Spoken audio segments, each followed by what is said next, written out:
We'll give it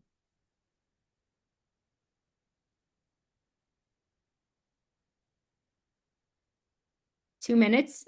Well, as soon as we hit 12:02, we'll go ahead and start. Just let people join. Thank you all for joining us. Okay. Well, welcome to the People's Review Live, hosted by Equality State Policy Center. We are a nonpartisan, nonprofit organization advocating for fair elections and transparent government for all of Wyoming communities. I am Jenny DeSaro, the interim director for Equality State Policy Center, and I'm super excited to be hosting this particular PR Live. Since 2020, ESPC has been doing these virtually with the goal of bringing pressing issues and subject experts to Wyoming people. Free of cost and highly accessible, the PR Live falls right in line with ESPC's mission. As a reminder, this meeting is a webinar format, so panelists can see and hear each other, but not all of the audience. However, we do have the question and answer feature that is at the bottom of your screen. So please feel free to drop your thoughts and questions. And I, as the moderator, will watch that so that I can incorporate additional questions ahead of time. So if you can't see or hear the panelists right now or have tech issues, use that question and answer button and I will do my best to assist you. So let's get started. Today's panelists include Mallory Pollock from Casper Pride's, she's the executive director, Chad Banks, former Wyoming legislature and Rock Springs Pride chair, and Santi Murillo, communications coordinator at Wyoming Equality. So welcome, everyone. Thank you for spending your lunch hour with us, and audience, thank you for spending your lunch hour with us. We published a little bit about your bios, but if you each would just share a little personal story about your experience and with the intersection of pride and policy, we'll start it off that way. So, anyone want to volunteer to go first, or shall I start calling on people? I can go first. So my, I guess a personal story, the biggest thing, and really how I got involved with Wyoming Equality and also the legislative process was when Wendy Schuler's anti-trans sports bill was being introduced and talked about. For me, that's something I was very, very passionate about. I'm not sure if a lot of the folks here know, but I was the first transgender athlete at the University of Wyoming. So that was just something to me that I knew I needed to speak on and I was very passionate about. And I'm so grateful that I was able to make these connections with people who I didn't think I would be able to find some sort of common ground with. But it's amazing. And ever since I got started with that, I love being more and more involved, even on issues not surrounding the LGBTQ community, but anything else that I'm really passionate about. Great, thank you. Who's next? Chad? Sure. Again, my name is Chad Banks. Yeah, I didn't come out until later.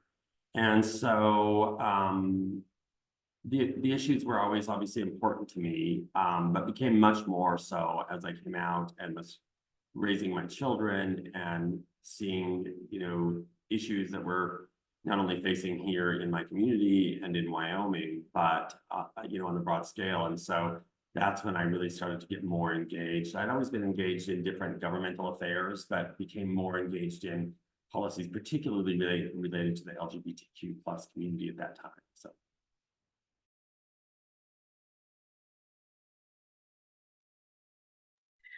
Hey, so I'm Mallory with Casper Pride, and we just had 9 years of celebrating and putting on our festival.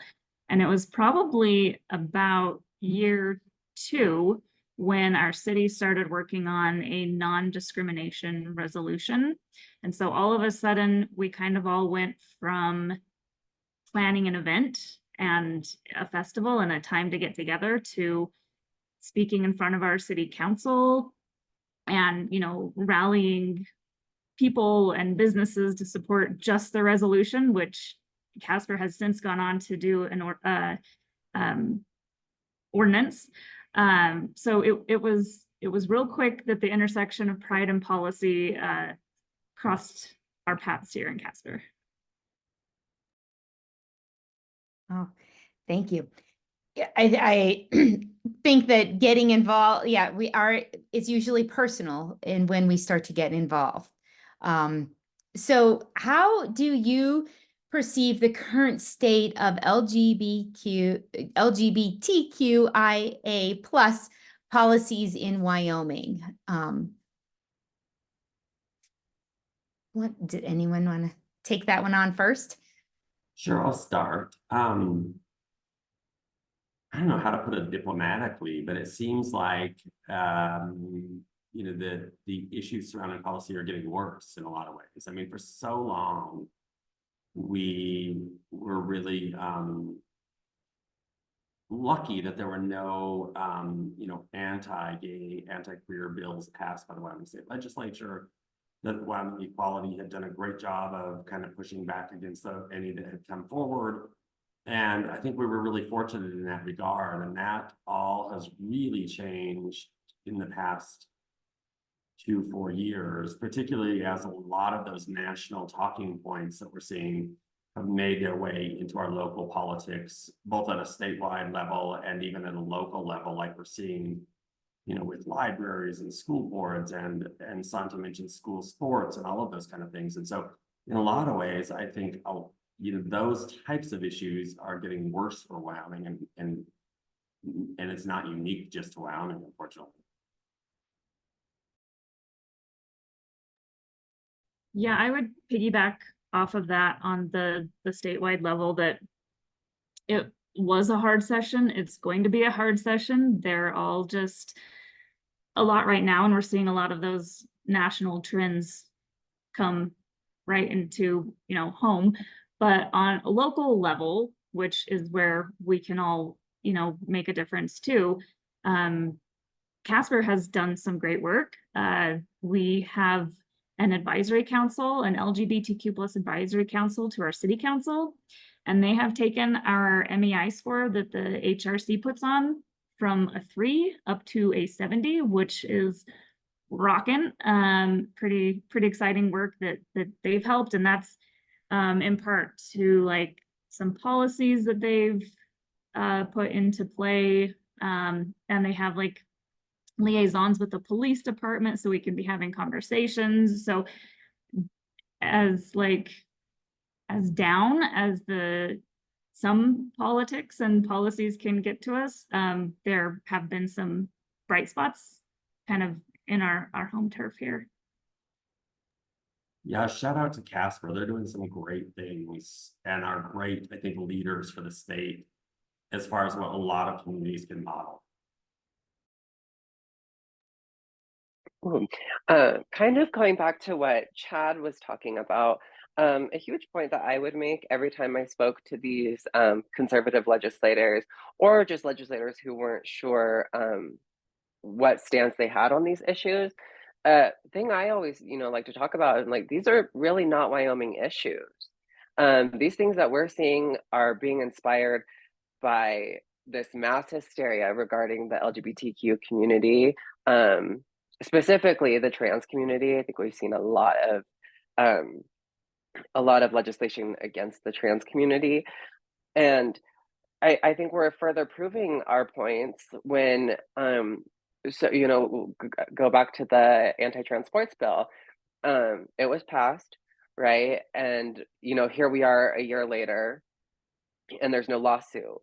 And it's not that we weren't, I shouldn't say we as Wyoming Equality, but it's not that there wasn't a lawsuit being worked on. It's that we're talking about a group of 4 kids in the entire state that, you know, this was effective. And when I'm trying, out of all of those kids, only one was willing to participate in the lawsuit, but then they just decided to not do the sport because it wasn't worth it, you know. And so these issues that we're seeing are brought up. It's not happening here, and it's just being used as, it's sad to say, in my opinion, though, I feel like a lot of these issues are being brought up and they're being voted for campaigning purposes.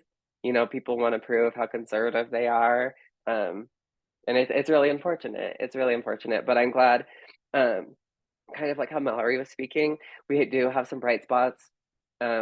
We thankfully, I mean, I can speak from personal experience, have been able to talk to some conservative legislators and got them to shift their minds. And, you know, once you get to talk to somebody one on one, and they kind of realize, oh, you're not the villainous trans person I had in my mind, then they can see past the nonsense.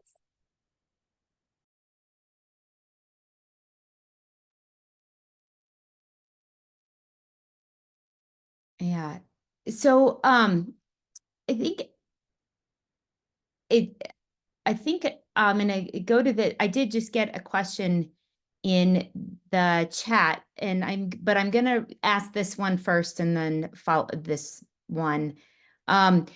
Each of you have played a particular role in civic engagement. And so I'm gonna ask each of you a question.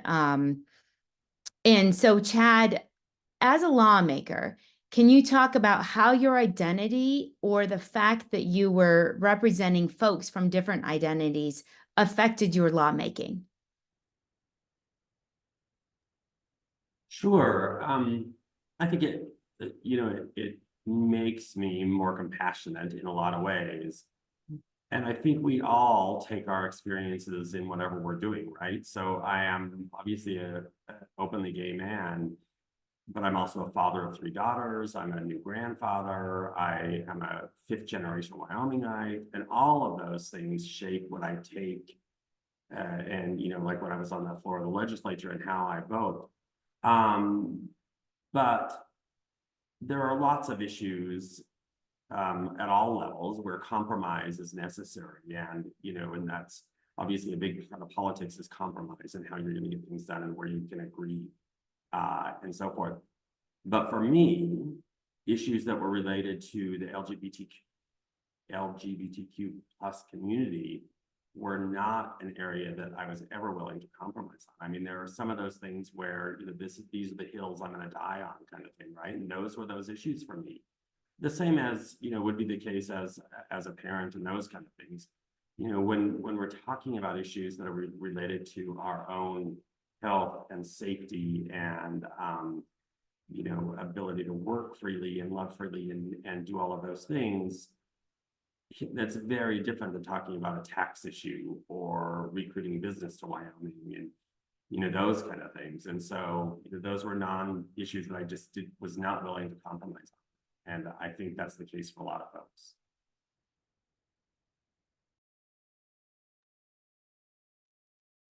Thank you. And so, Santi, as someone who is intimately familiar with the legislative process from lobbying as a lobbyist, or from organizational point of view, what's can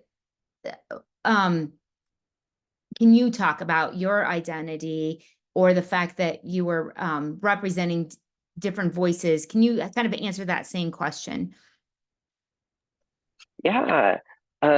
So I think my biggest thing was, in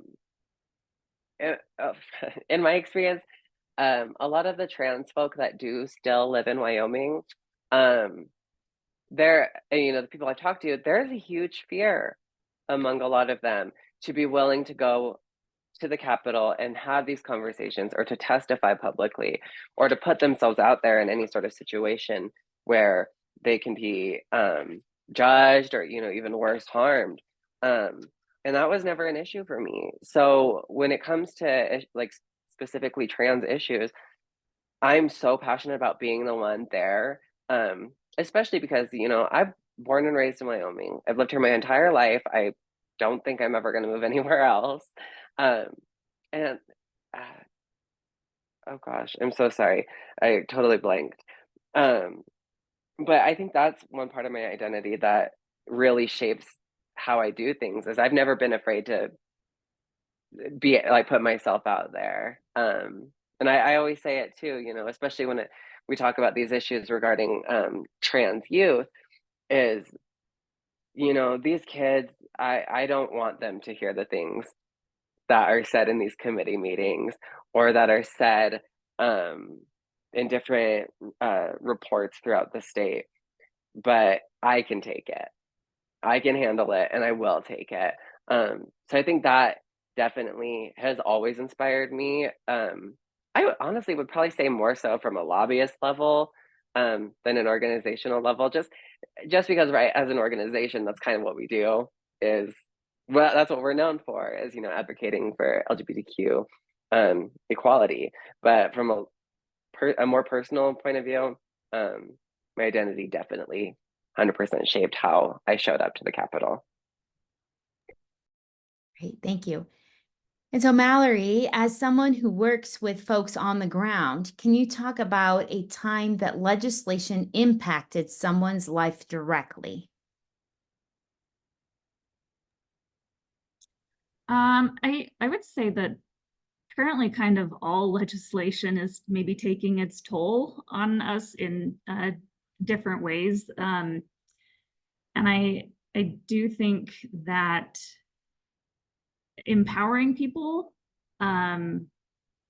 is a tactic that we have been working on, learning this ourselves, you know, now that we're in this realm of no longer planning events, but having to speak up and be heard, and then teaching our community how to do the same.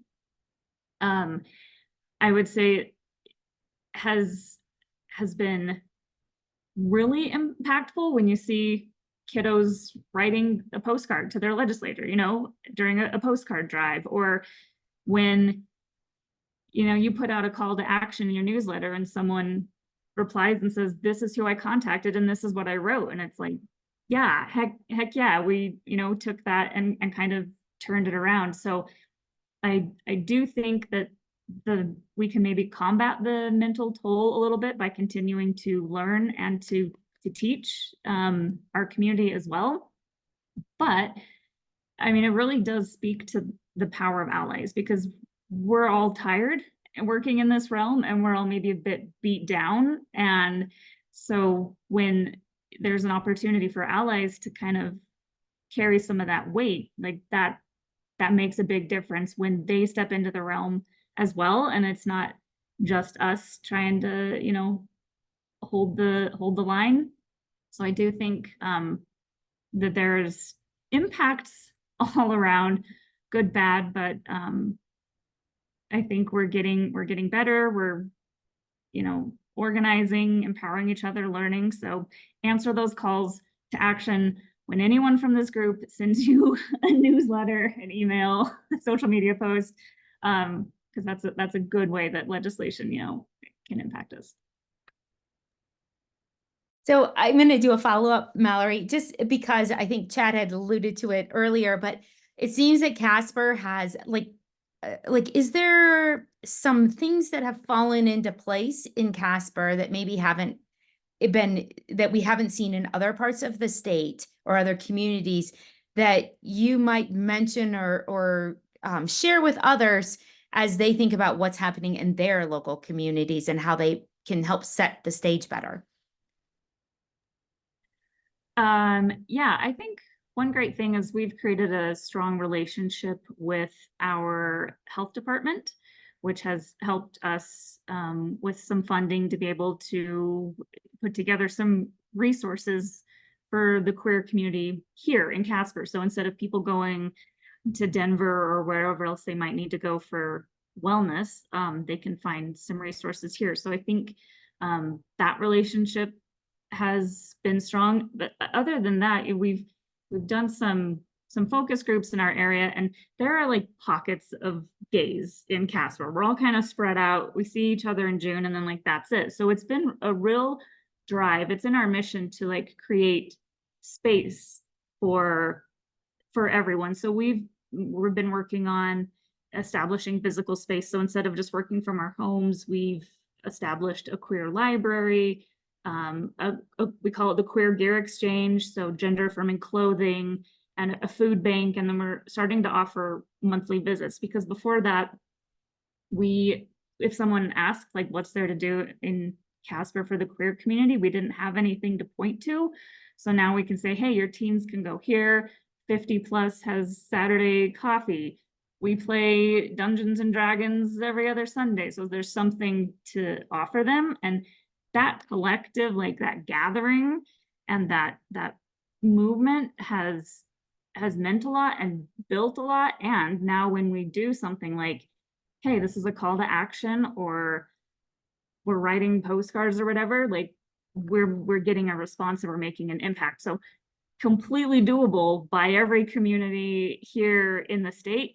I think we've just been pretty fortunate to have some funding and some relationships here in Casper. That's great. Thank you.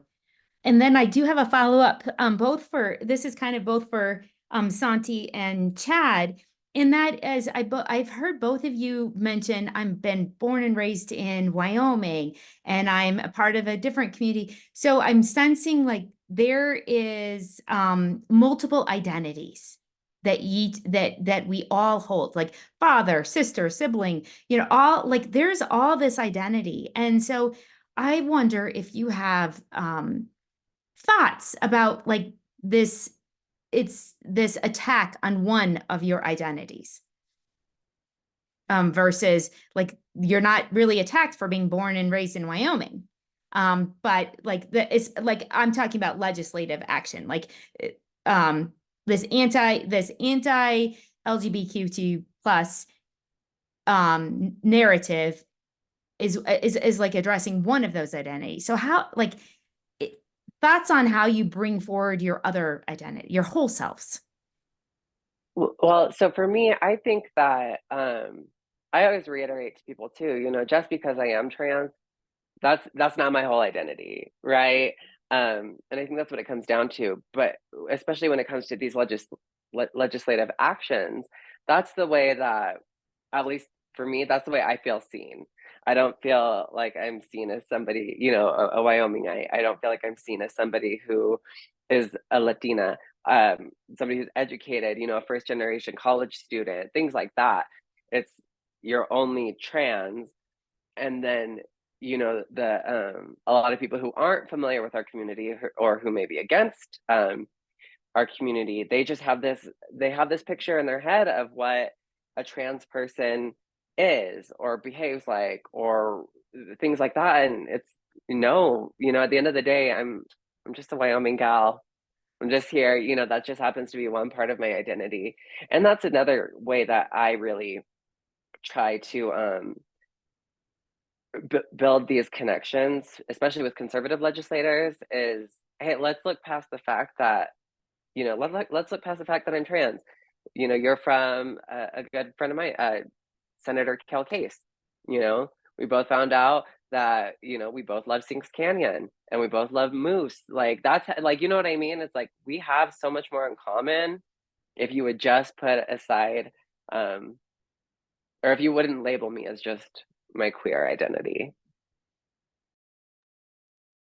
I tell you, from my perspective, it really ticks me off in a lot of ways that there is this perception that we are all these liberals that are coming from someplace else and we are overtaking Wyoming. And that's not the Wyoming I know. That's not the Wyoming I grew up in. That's not the Wyoming that my great-grandparents, came to.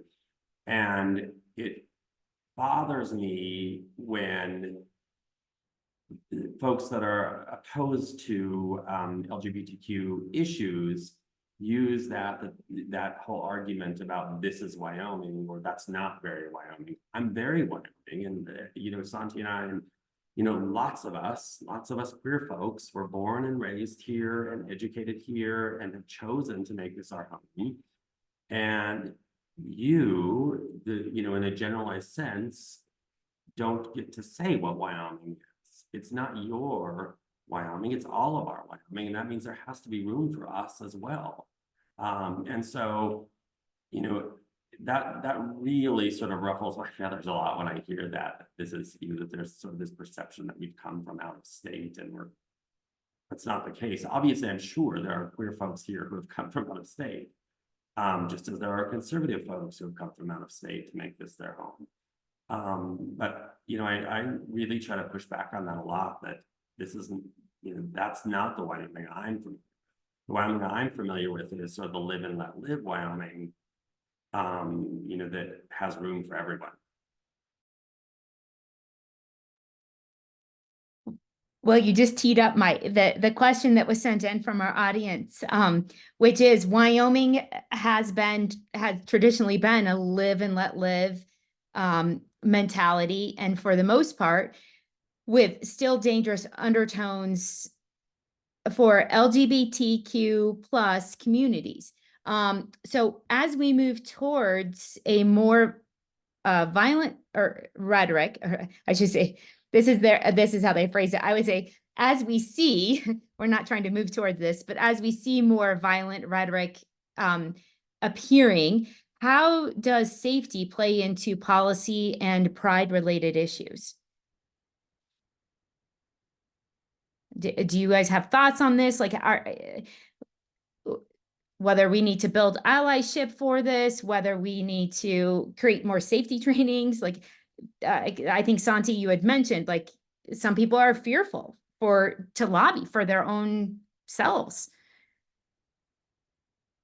Yeah. Oh, Go ahead. go ahead. Oh, I was just gonna say, yeah, it's definitely scary to put yourself out there. But I have noticed for the past few years, I've been involved with Laramie Pride Fest, and they always are working on safety plans. They always discuss it right at the beginning of any of their events. I think that there's definitely still work that needs to be done when it comes to you know, making sure that we're staying safe, especially you know, we were kind of discussing it before the event went live. You know, you see on Facebook and different social medias, us announce, or, you know, all the organizations throughout the state announcing the Pride events. And for the most part, it's a lot of support. But then you do get those people who you aren't quite sure of their intentions, or, you know, you just hope that they're not going to be involved. So I think that's a good question for all of us. All of us as, you know, Casper Pride and Rock Springs Pride and Wyoming Equality. I think that's something that we actually should be working on a little bit more. Just my opinion.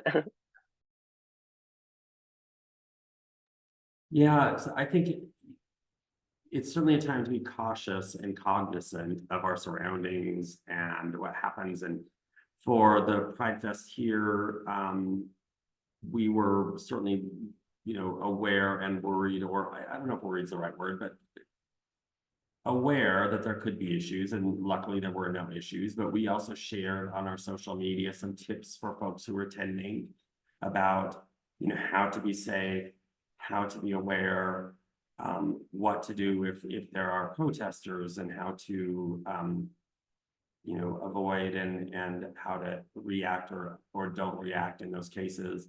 We've also talked about, because we're trying to do more kind of engaging activities throughout the year, like Mallory mentioned, than just getting together in June. So we have talked about this fall also offering some courses in personal safety, de-escalation, you know, those kind of things that unfortunately we do have to be aware of. And that's really not necessarily just a Wyoming issue. It's an issue that faces people all over. But I do think we need to be aware of that, and how we as community leaders and community organizations can help the broader community be safe.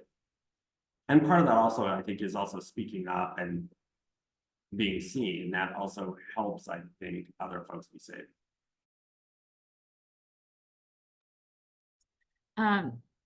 Casper Pride has increased some security at our main festival. We've also sent out, we also send out to our vendors, like our safety plan, so that vendors are aware of if a situation pops up, how they might approach it. And we also strategically place vendors at like on the outskirts, so the people that might see the most traffic, we've got like the moms that are going to give the free hugs. So like they might have eyes on the perimeter. Those are a few things we've done for safety, like at our festival. But when it comes to like safety on like a legislative level, it's kind of like the catch-22, you know, like you've got to put yourself out there to maybe create a more safe world, but it's really sometimes not safe to be doing that. So it's that visibility that is really what we're working with. So I think you do have to have those conversations. We've had them here before, like you might get doxxed, that your information might become public, and we're up against that risk by putting ourselves out there and doing this. So just know that could become an option. But I'm not sure I have a solid way to prepare for that, you know. But we do know that it's there. Yeah, as I think about that, in just the history of social movements, I think that it seems like there's that being cognizant of the risk, like in order to make change, you kind of have to put your neck out there a little. And what can we do also to keep that group safe by numbers, by community, and trainings and education. So, yeah, it's unfortunate that even over the generations, even movements require risk. Thank you all for being risk takers, and hopefully it inspires future and more risk takers. With that, because this kind of leads into why is it important for those who are interested in LGBTQIA plus issues to be involved in the legislative process and in voting and in local government and civic engagement? Why risk? If we're not involved, right? If we're the others, those opposed to us, are involved and engaged, and as we've seen, particularly in the last 4-ish years, very aggressive. And that doesn't mean that you have to run for the state legislature or your city council or whatever. It's at all levels. We need people that are supportive on school boards, on library boards, on everything across the thing. And if that's not your thing, that's okay. But be aware of what is happening in your community and who is running, and take the time to educate yourself about what's happening and how you can be involved. If you're not the kind of person to put your name on the ballot, maybe you're the kind of person that can call someone. Maybe you're the kind of person that can show up at a meeting. Maybe you're the kind of person that can recruit people to do those things. And so there's room for everybody to be involved, but we have to be involved. Otherwise, the steps that we've made forward are going to quickly go away, as we're seeing. And so there has to be a lot of movement, I think, in that direction.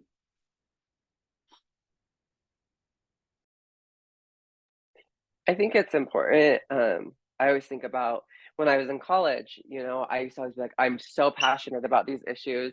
I want to make a difference. I'm going to be the voice of Wyoming. But I would say maybe it was 2 or 3 years ago when I first started getting involved with the legislative process. I didn't know who my representative was. I didn't know who my senator was. I didn't even know that you could go to the Capitol and speak on these things. And I'm very grateful for how I became involved. And I think that's one thing I want to say is share your story. That's how I became involved. I met Sarah and Ammon, my lovely executive director and deputy director. I met them at the Metropolitan, and we just had that conversation of like, hey, I was trans athlete at UW, blah, blah, blah. And then from there, they were able to be like, hey, like you can use your voice, you can share your story, and this is how you do it. And now, I'm very fortunate that I get to make a career out of this and get to actually follow through with what my 19-year-old self was proudly saying. Um, but I think, yeah, I think we also, as organization leaders, I think we're doing a great job of, we really are putting out this message of like, come to us if if you need to know who your representative is or who your legislator is, anything. Because there's people like me, right? I always said that I was involved, or I wanted to be involved, and I was going to do it, but I had no idea what I was doing. And it's embarrassing to say, right? But we all start there. Yeah. Trying to think, was I going anywhere else with that? I'm so sorry. If I think of something, I'll say it later. I think that there are a handful of people who are actually interested in this, my spouse being one of those crazy inspiring people that get super involved in legislative stuff. So it's important for everyone to get involved in these issues, regardless of kind of whether you're interested or not. We need numbers. We need those emails sent in. We need phone calls made. We need conversations happening, and we need to always be showing up. It's not just these queer issues that affect the queer community. There's a ripple effect. It goes out to families, it impacts allies, the economy, the wellness of a community. It's far reaching. So kind of whether or not we're interested in it, we all need to be here and we all need to be a part of it. The other thing that I would add to that is know that it is hard. And I mean that from an emotional and mental standpoint. It is, and Santi mentioned this, that she's willing to hear those things, that right, she's willing to sort of take those arrows, and it can get very hard. And some days, particularly during a legislative session, if you're in those committee meetings, it's heavy, and some of the words they use are ugly, and the language is ugly, and the discussions are ugly. And so also be prepared to take a break when you need to take a break, to step away when you need to step away, if that's to grab a cup of coffee, if that's to log off for the day, whatever that is. But hearing some of those things is not always easy. So I think as the community, we're aware of that. And we're aware of how mentally taxing that is, but particularly when we're talking about just that compressed legislative session that is, 6 weeks, 8 weeks, it really is intense during that time.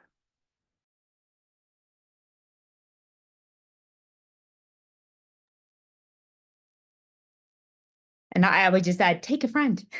Also, and it can be a straight friend, it can be, a gay friend, it can be, I think we have multiple identities, so we're a larger community than sometimes it's easy to divide by making it a small community when we are a community of more diversity than in real life.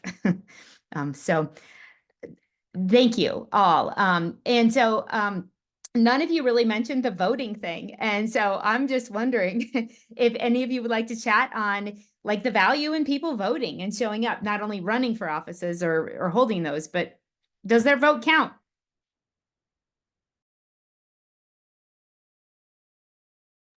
Absolutely. I think, and I don't, have all these numbers, but I think Sarah Burlingame in Cheyenne, she could tell you the number right off her head. I think she lost her legislative seat by like 17 votes, maybe it wasn't even that high.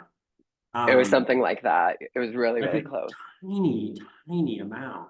17 votes could have kept that seat in the hands of a queer person, an LGBTQ ally, all of those things. And so voting is critical, and it's critical that you know who you're voting for, and then that you take somebody, you mentioned this, take somebody with you to vote.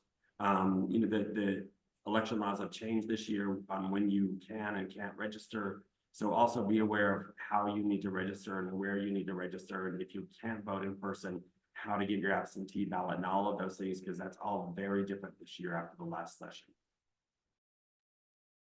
I would add I mean, we know how important it is to vote, but Chloe's law was brought to Wyoming by Senator Bouchard in Cheyenne this year, and he won by 5 or something votes. It's like that came right to our home state with, you know, that margin with could have been a handful of people, so could have been somebody's 5 friends, you know.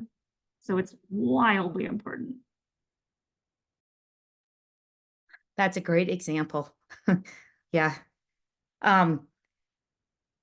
So the next, so I'm going to move on with, there was someone had asked, like, how can, well, actually, before I move on, just a little plug for ESPC. We do have a voting page. It does have information on how to vote and the things that were mentioned. So please feel free to check that out. Also, we also offer the SHAPE training. Usually it's during the session, and that helps newbies learn how to engage with the legislature. Just gives you the basics, helps you meet other newbies so you can pal around in the session. Great so those are just some of the resources. There's plenty of others, but just wanted to put a plug in for that. And next, how can folks get involved? Like, what are some other ways they can do that? Like someone had mentioned, I think it was Mallory, you had mentioned those calls to actions. How do they sign up for that? Where do they go? I would say sign up for newsletters. So sign up for everyone's newsletter that's here in the room right now. Find your local queer organization. They're probably on social media because it's cheap and fast. You can move fast on there. So I wouldn't be looking for a website right away. But get on there and it doesn't never hurts to like reach out and say, hey, I want to be involved and I want to, you know, take part, and hopefully it can find space for you. But when you do get those newsletters, like I was saying, like I used to delete them when it would say urgent, we need your help. And I was like, not me, you don't need my help. But now on the other side of it, it's like, oh yeah, I need to be the one. They're not, you know, just saying like you make a difference, like they're meaning it. So when they ask for help, answer, and just you kind of just have to put yourself in that arena, whether or not like you think you're good at it or it's going to make a difference. Like I can tell you, being on this side of it, you're good at it. You do make a difference. So yeah, we're glad you're here. Just come find us. You know, to follow up on that, as a former legislator, I will tell you that legislators get hundreds of emails a day. But the ones that really matter are those that come from your constituents, right? So if I'm in Rock Springs, and so the emails that were really critical to me were those emails that came from people in Rock Springs or Sweetwater County. As a legislator, you get lots of emails that are boilerplate and have come from these programs, and they all say the same thing.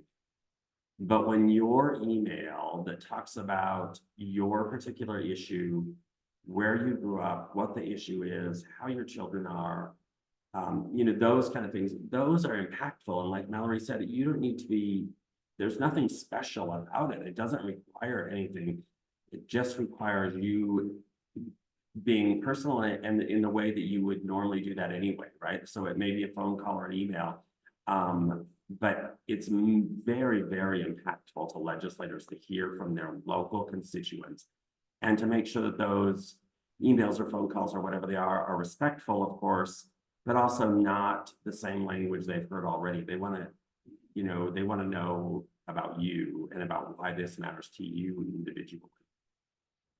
And that's easy to do. I think with getting involved with us and like staying up to date, right? Of course, our newsletter. I know that's kind of been touched on a lot, but being on the side of, so for any of our newsletters or during the session, any legislative updates or calls to action, I send those out. Like they're from me. I send those out as soon as I need to make something happen, and kind of like how y'all were talking about. I'm not being like general, like, oh, come help us. Like, no, like I'm sending this right now. Like, help us out right now. But another way to really get involved is, and I know this might sound weird, but donate to your local programs throughout the state. Donate to Laramie Pride, Casper Pride, Rock Springs Pride, Wyoming Equality, because by doing that, you're allowing us to continue doing the work that we're doing. And like for me, if you donate to Wyoming Equality, you're helping me keep my job, and you're allowing me to go to the Capitol and have these conversations. I would have done it anyways if I wasn't working for Wyoming Equality. But still, it's really nice to know that with the community support that we can keep doing this. And we're all nonprofits. We can't do this without our community supporting us. Jenny, can I do a plug for WYO Gives Day? Yeah, I was just gonna do that, but please, Cool. you do it. Radical. Okay, so wyogives.org is put on the Wyoming Nonprofit Network, and Wednesday, July 10th is WYO Gives Day. So on that day, nonprofits all across Wyoming are raising funds, including almost all of us here. Maybe Rock Springs will see you next year, but there are also like a bunch of other like Pride, Cheyenne, and Gillette, LGBTQ plus organizations on there. So if you go to wyogives.org and like type in LGBTQ plus, you can find everyone. And on that day, there are like really fun prizes you can win. Some of the amounts get matched. So it's a really big way to like make a huge impact for some of these organizations all in one day. So check that out. And then you'll end up on their newsletter. Yay! Yeah, that's an easy way to sign up for a newsletter. Well, and folks, Mallory mentioned that they're doing these events and things throughout the year. Like maybe you're a Dungeons and Dragon player. Show up at those events. We try to host something once a month here in Rock Springs, all over. And this happens, of course, across the state. If you want to see more queer activities geared towards the community in your community, you need to show up to those activities that are already taking place. And that doesn't necessarily have to cost you a dime. A lot of them are free. I know here, the events that we've had, if you are not financially able, like when we've had a bowling night, if you're not financially able to do that, Rock Springs Pride will cover that for you, because we want you to be there, and we don't want the fee of paying that to turn you off. So you also, at the very basic level, as a member of the community, I think have a responsibility to show up and support those activities, which doesn't necessarily cost you a dime, and it's easy to do. And I'm gonna, someone from the question answer, they put in the suggestion of engaging in local media. So if you are inspired to write a op-ed, you can do that. That is open for any individual to submit. And if you want to go to one of these experts to get some advice, please reach out to them. Otherwise, just go from your own heart and submit something. Letters to the editors and op-eds, great tool for changing that narrative and challenging the negative narratives. So I think just really want to say we're going to come up to another question, our final question, which is, what gives you hope around your pursuit of equity or equality in the equality state, the let live and state?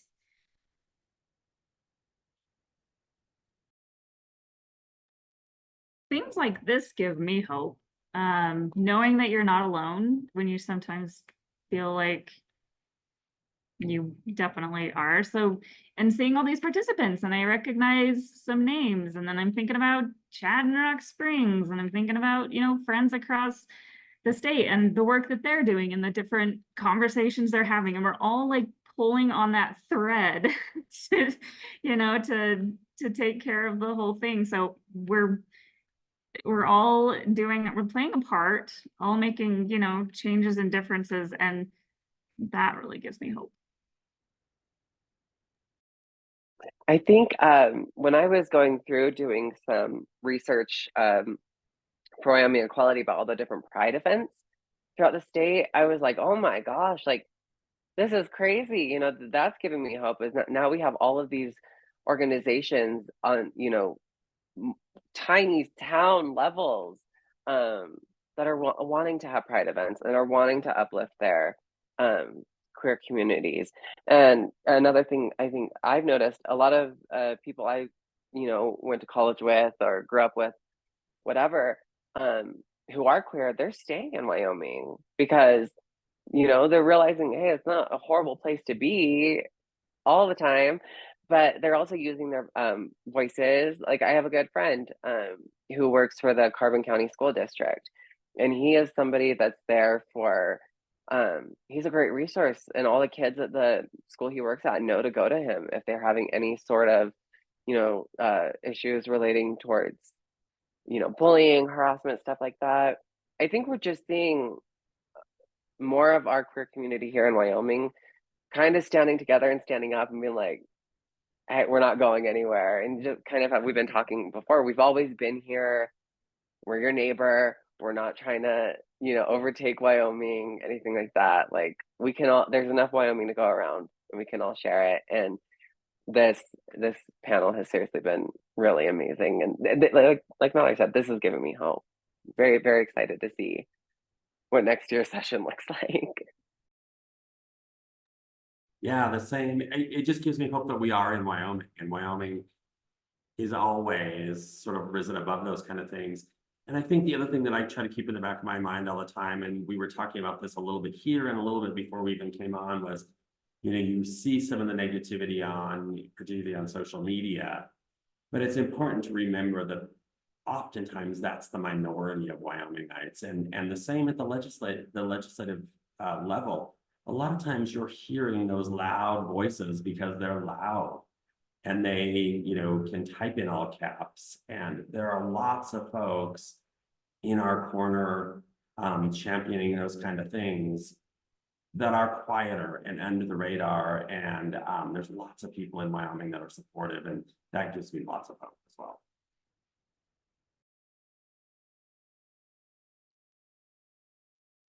Any last minute hopeful? I mean, it's awesome to end on hope, right? It keeps us taking the risks that lead to the social change we seek.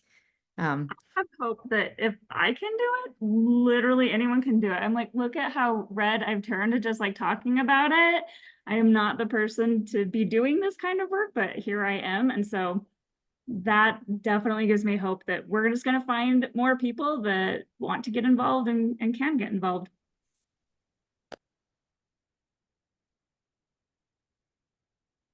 Well said.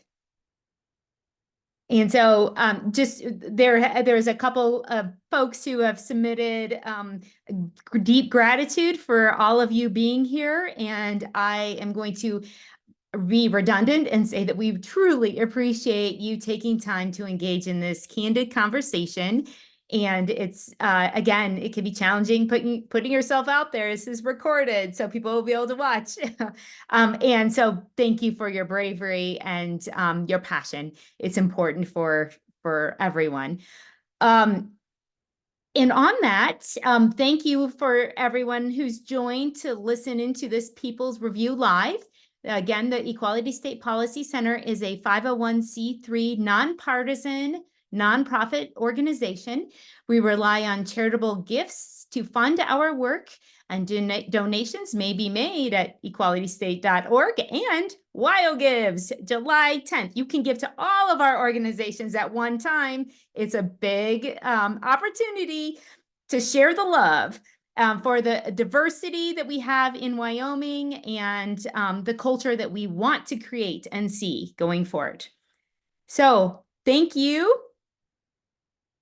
And any final things, or shall I tap it out?